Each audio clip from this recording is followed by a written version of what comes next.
আমরা সকাল অব্দিও জানতাম না যে লঙ্কাবি পৌঁছাতে পারবো কিনা। ওইদিকে লঙ্কাবিতে 2 দিনের আমরা 9,000 টাকা দিয়ে হোটেল বুক করে বসে আছি। ভাবতে পারছো কি অবস্থা? তাই এই ভিডিওটা কিন্তু পুরোটা দেখো যদি তোমরা লঙ্কাবির প্ল্যান করে থাকো। Hi everyone, so welcome to my new vlog. তো আজকে হচ্ছে মালয়েশিয়াতে আমাদের ডে 2, যেদিনকে আমরা কুয়ালালামপুর থেকে চেক আউট করে যাচ্ছি। আর এখন আমরা পৌঁছে গেছি আলোর সিতার এয়ারপোর্টে। আমাদের আজকে লঙ্কাবি যাওয়ার প্ল্যান ছিল।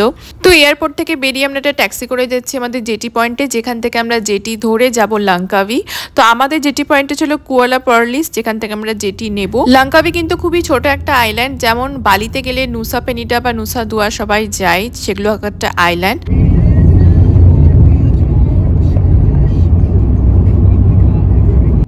তোমরা যদি লঙ্কাবির জন্য প্ল্যান করো তাহলে প্লিজ আগে থেকে কিন্তু বোটের টিকিট কেটে রাখবে এবং প্রায় 7 দিন আগে থেকে ট্রাই করতে থাকবে। বোটের টিকিট কিন্তু খুব তাড়াতাড়ি সেল হয়ে যায়। বেসিক্যালি দুটো জেটি পয়েন্ট আছে, একটা হচ্ছে কুয়ালা পার্লিস আর একটা হচ্ছে কুয়ালা কেদা। আর যত তাড়াতাড়ি পারবে সকালের জেটি নেওয়ার চেষ্টা করবে, কারণ যত সকালে তুমি পৌঁছাবে তত তাড়াতাড়ি তুমি এক্সপ্লোর করতে পারবে, সেই দিনটা তোমার নষ্ট হবে না।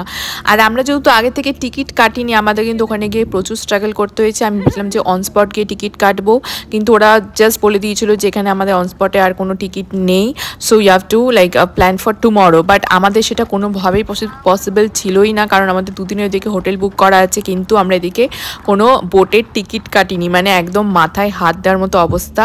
তারপরে অনেক কষ্ট করে অনেক মানে বলতে পারো কাকুতি মিনতি করে আমি 2টো টিকিট জোগাড় করি। যে বোটটা ছিল আমাদের দুপুর 1টার সময়, আর এটা কিন্তু অনেক স্লো যাচ্ছিল। এটা আমাদের প্রথমেই বলে দেওয়া হয়েছিল যেটা কিন্তু একটু টাইম লাগবে। জেনারেলি যেটা যেতে তোমার 2 থেকে 2.5 ঘন্টা সময় লাগে, সেখানে আমাদের প্রায় 4 ঘন্টা মতো সময় লেগেছিল। তো প্রায় আমাদের দিনের অনেকটা সময় আমরা নষ্ট করে ফেলেছিলাম, কারণ আমরা প্রপার প্ল্যান করে যাইনি। যেহেতু এটা আমাদের হানিমুন ট্রিপ ছিল আর খুব একটা বিয়ের আগে সময়ও পাইনি ট্রিপটাকে ঠিকমতো প্ল্যান করার, তাই জন্য আমাদেরকে অনেক হাসেল ওখানে গিয়ে পোয়াতে হয়েছে। আর এটা হচ্ছে বোটটা ভেতর থেকে এই যে এরকম দেখতে পাচ্ছ, প্রচুর সিট আছে। আর আমাদের যেহেতু খুব মানে ফার্স্ট আমি প্ল্যান করেছি এবং প্রত্যেকটা জায়গায় 2 দিন করে প্ল্যান করেছি, আমাদের কাছে আর কোনো অপশনও ছিল না। আর পার টিকিট আমাদের পড়েছিল 80 রিঙ্গিট করে, যেটা তোমার এই 2000 টাকার কাছাকাছি। আমি আবারও বলছি লঙ্কাবি যেতে গেলে কিন্তু প্রপার প্ল্যানিং করে যেও এবং পারলে 2-3 দিনের জন্য সেখানে প্ল্যান করো, কারণ প্রথম দিনটা কিন্তু তোমার এই ট্রাভেল করতে করতেই কেটে যাবে। আর যদি তুমি একদম আর্লি মর্নিংয়ের বোট নাও তাহলে তোমাকে সেই মতো ফ্লাইটে ট্রাভেল করতে হবে কুয়ালালামপুর থেকে। সো প্রপার প্ল্যান করে যেও, কারণ মালয়েশিয়াতে কিন্তু ইনস্ট্যান্ট কিছু সম্ভব না। আর মালয়েশিয়ার লোকজন কিন্তু দে আর নট ভেরি কোঅপারেটিভ। মানে আমি জানি না, বালিতে গিয়ে আমি যে ওয়েলকামিং ব্যাপারটা ফিল করি সেটা মালয়েশিয়াতে আমি দুবার গেছি, দুবারই কিন্তু সেম, একদমই জিনিসটা অন্যরকম। সেখানে they are not ready to help the tourist. I don't know why.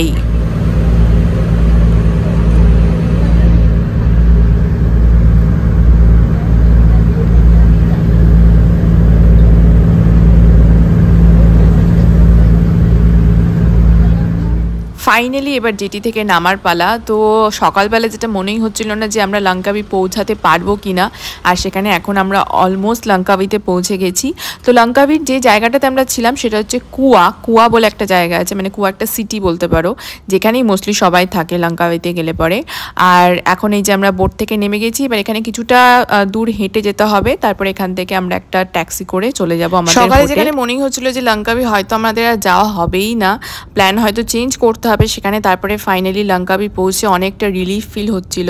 আর তুইন বেচারা প্রচণ্ড টায়ার্ড হয়ে গেছিলো, কারণ অবভিয়াসলি আমাদের বিয়ের অনেক ধকল যাচ্ছিল, তার সাথে হানিমুন ট্রিপ পর তারপরে এই ট্রিপটা এত বেশি হেকটিক যেটা আমি প্ল্যান করেছি। আমরা লঙ্কাবি গেছিলাম ডিসেম্বরের টাইমে, আর সেই সময় কিন্তু প্রচণ্ড গরম ছিল, মানে মালয়েশিয়াতেও প্রচণ্ড গরম।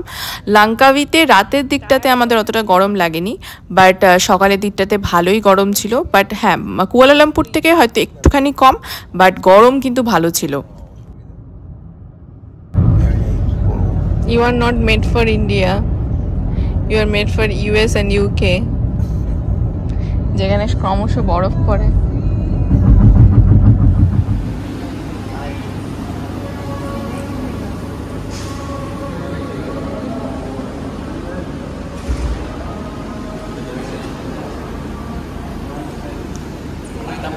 Floor? 11th.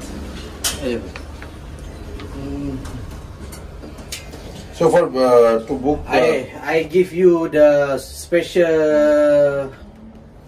this one jet ski tour. jet ski tour. Jet ski tour, they go to Island Hopping. Island Very nice. The তো ফাইনালি আমরা আমাদের হোটেল পৌঁছে গেছি, আর আমাদের হোটেল পৌঁছাতে পৌঁছাতে প্রায় 5টা-6টা বেজে গেছিলো। আর আমাদের রুমটা ছিল 11th ফ্লোরে। আর হোটেলটা কিন্তু ভীষণ ভালো ছিল এবং খুব বাজেট ফ্রেন্ডলিও ছিল। আমি এই হোটেলটা বুক করেছিলাম 2 দিনের জন্য, যেটা আমাদের পড়েছিল 3,500 টাকা করে, আর উইথ ট্যাক্স নিয়ে মানে 9,000 সামথিং পড়েছিল 2 দিনের জন্য। আর এই যে একটা রুম ট্যুর আমি ছোট্ট করে দিয়ে দিই, চলো তোমাদেরকে। যেখানে ওয়াশরুম আছে, tired face, wardrobe,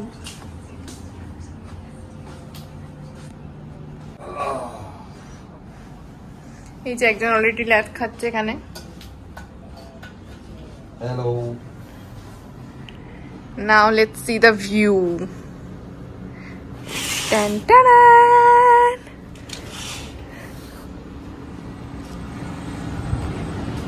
Wow,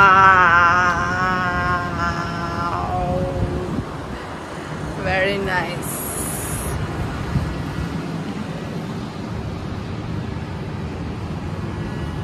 Literally এই ভিউটার জন্য নিয়েছি 2টো সিঙ্গেল বেড।